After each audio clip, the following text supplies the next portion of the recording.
Hello and welcome. इस video में आपको मैं बताने वाला हूँ पुडुचेरी यूनिवर्सिटी का जनरल इंस्ट्रक्शन क्या क्या है, कौन कौन से डॉक्यूमेंट लगेंगे, आप किस प्रकार से एडमिशन को ले सकते हैं और सेकंड लिस्ट कब आएगा, थर्ड लिस्ट कब आएगा। जो भी आपकी क्वेरी है, इसका जो कट ऑफ है उस पर भी हम लोग डिस्कस करेंगे। कट ऑफ कितना हाई गया है और किस प्रकार से second list third list release किया जाएगा, तो सारे डिटेल यहाँ पे मैं आपको देने वाला हूँ।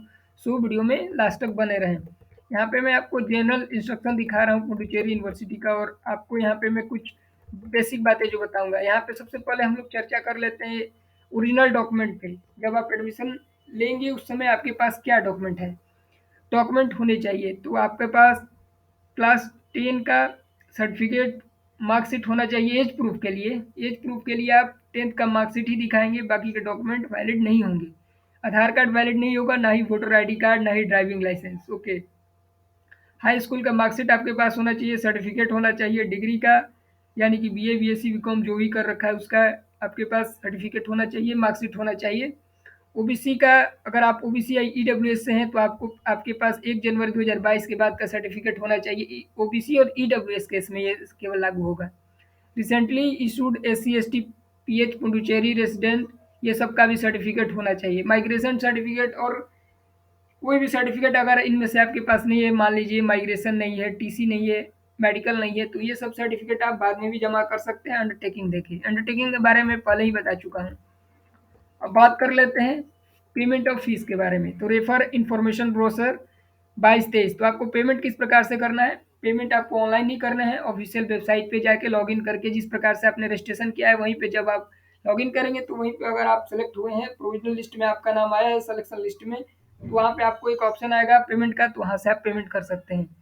और 5 नंबर पॉइंट में लिखा है कि S C S T candidate who are eligible for post matric scholarship top class scholarship are permitted to pay the prescribe fee as soon as they receive the scholarship amount on submission of an undertaking to this effect at the time of admission. However, such SC/ST students should pay the group medical insurance fee and consent deposit at the time of admission। तो ये सिर्फ SC/ST के लिए है।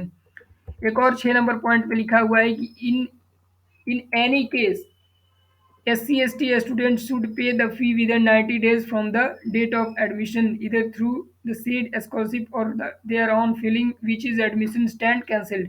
जो ऊपर जो भी बेसिक जो इन्फॉर्मेशन लिखा हुआ है, अगर आप उसको पूरा नहीं करते हैं तो इस स्थिति में आपका एडमिशन कैंसिल किया जा सकता है। SC और ST कैंडिडेट के लिए केवल है। जो भी स्कॉलरशिप स्टूडेंट प्राप्त करते हैं SC/ST का, कई सारे स्टूडेंट को स्कॉलरशिप मिलता है कई तरीके का एससी और एसटी कैंडिडेट को, तो उसके बारे में यहाँ पे बात हो रही है। अगर वो आप साबित नहीं कर पाते हैं तो आपका 90 दिनों के अंदर तो आपका कैंसिल कर दिया जाता है एडमिशन। हॉस्टल एकोमोडेशन के बारे में भी यहाँ पे लिखा हुआ है 7 नंबर पॉइंट पे कि hostel accommodation shall be provided the eligible student who are admitted into various programs based on the availability and payment of prescribed hostel fees. However, this will be done only after entry of a student in the university campus is permitted by the authorities।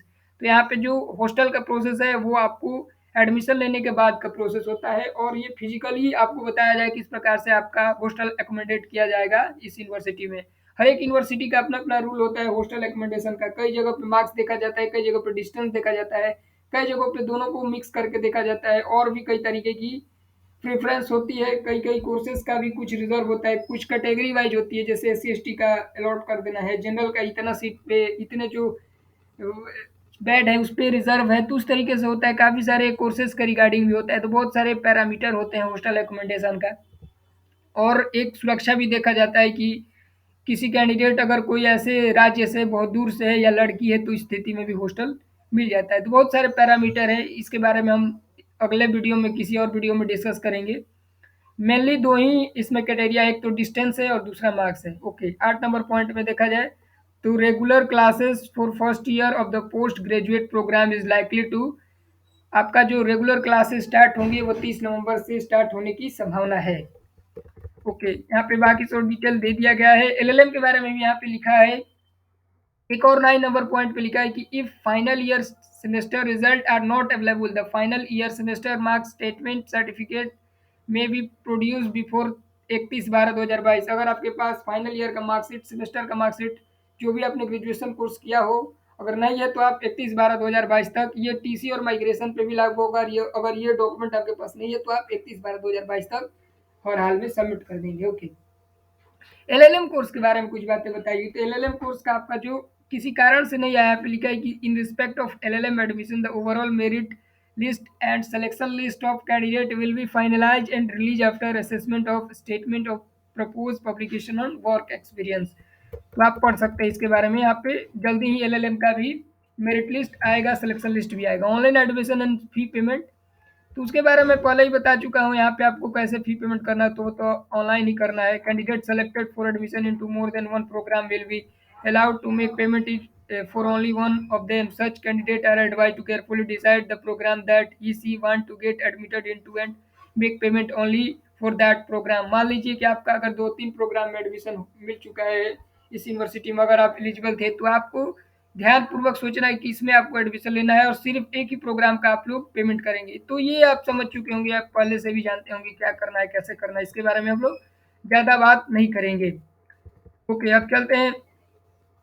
If a candidate fail to join the first opportunity, then he she will not be considered for sliding admission in general other categories. तो इसके बारे में आप लोग पहले से भी जानते हैं, ये कोई खास इंपॉर्टेंट नहीं है। सबसे जो मुख्य इस वीडियो का मेन जो टॉपिक है वो है आपका कि सेकंड लिस्ट कब आएगा। बहुत लोग हाई कट ऑफ होने की वजह से परेशान है, और आपका जो सेकंड लिस्ट है, थर्ड लिस्ट है, उसके बारे में बहुत सारे डिटेल यहाँ पे प्रोवाइड किया गया है। और इसके अकॉर्डिंग ही आपका जो सेकंड लिस्ट है वो 25 तारीख को जारी हो सकता है।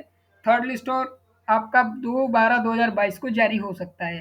तो यहाँ पे जो कुछ कारण है, मैं ये बोल रहा हूँ, क्यों बोल रहा हूँ ऐसा कि हो सकता है, इसके पीछे रीजन है कि ये यूनिवर्सिटी जब पहला मेरिट लिस्ट अपना जारी की थी, तो जो इसका मेरिट लिस्ट आया था उसके कई दिनों बाद जारी किया था सिलेक्शन लिस्ट। और सबसे अंत में यहाँ तक आप देख सकते हैं कि बीएचयू और अदर यूनिवर्सिटी का भी ऑलरेडी मेरिट लिस्ट आ चुका है, और बहुत दिनों के बाद, यानी कि कल 18 नवंबर को जारी किया गया। तो ऑलरेडी ये लेट है यहाँ पे, और कुछ कारण की वजह से और भी डिले हो सकता है। तो यहाँ पे जो एक्सेप्टेड डेट है जो इनके द्वारा प्रोवाइड कराया गया है, जो कि आप स्क्रीन पर देख पा रहे हैं, वो 25 तारीख को जारी होगा सेकंड लिस्ट। और 25 तारीख को जारी होगा सेकंड लिस्ट, तो मार्क्स कितने कम होंगे, तो अभी तक मार्क्स कितने कम होंगे इस पे ज़्यादा कुछ मैं नहीं कहना चाहूँगा, लेकिन आपको मैं बताना चाहूँगा कि मुझे जहाँ तक अनुमान है कि 20 से 25 मार्क्स का अंतर आएगा। अगर आपका कट ऑफ 230-240 के आसपास है जनरल में, तो आप 30 नंबर के नीचे हैं, उसके नीचे हैं, तो एडमिशन मिलने के चांसेस रहेंगे। कैटेगरी वाइज कट ऑफ की बात करें तो 50 नंबर तक होगा।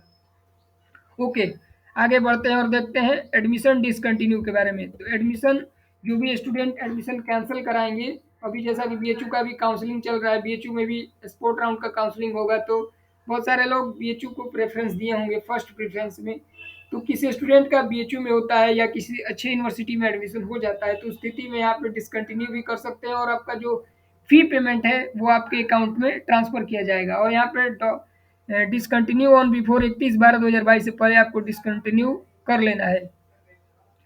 तो यहाँ पे अगर आप 31/12/2022 से पहले अपना एडमिशन डिसकंटिन्यू करते हैं, तो यहाँ 1000 फीस आपका काटा जाएगा, और कुछ जो लिखा है यहाँ पे, group medical insurance fee amount shall be deducted from the fees paid and balance sheet will be refundable. तो आपका 1000 फीस और कुछ जो मेडिकल का फीस है उसको काट के बाकी आपका जो फीस होगा आपने पे किया होगा वो सब आपके अकाउंट में कुछ महीनों बाद आ जाएंगे। अब अगर अगर आप 31/12/2022 के बाद एडमिशन अपना डिसकंटिन्यू कराते हैं, जो कि बहुत कम स्टूडेंट करेंगे, तो only concern deposit shall be refundable. जो आपने सिक्योरिटी मनी जमा की है बस उसी को रिफंड किया जाएगा। तो ये था कुछ important information regarding general instruction. आपको ये बातें ध्यान रखनी है। और एक बार फिर मैं आपको बताना चाहता हूँ कि सेकंड लिस्ट जो आपका आएगा वो 25/11/2022 को आएगा, और आपका जो पेमेंट करने का डेट है 25/11/2022 से 29/11/2022 तक होगा। और थर्ड लिस्ट आपका आएगा 2/12/2022 को, यानी कि 2 दिसंबर को। तो इस वीडियो में बस इतना ही। आशा करता हूँ आपको जो मैंने इस वीडियो में बताया बातें वो समझ में आ गई होगी। अगर अभी भी कोई डाउट है तो आप मुझसे कमेंट करके पूछ सकते हैं। इस वीडियो में बस इतना ही। वीडियो को लास्ट तक देखने के लिए आप सभी का दिल से धन्यवाद। Thank you.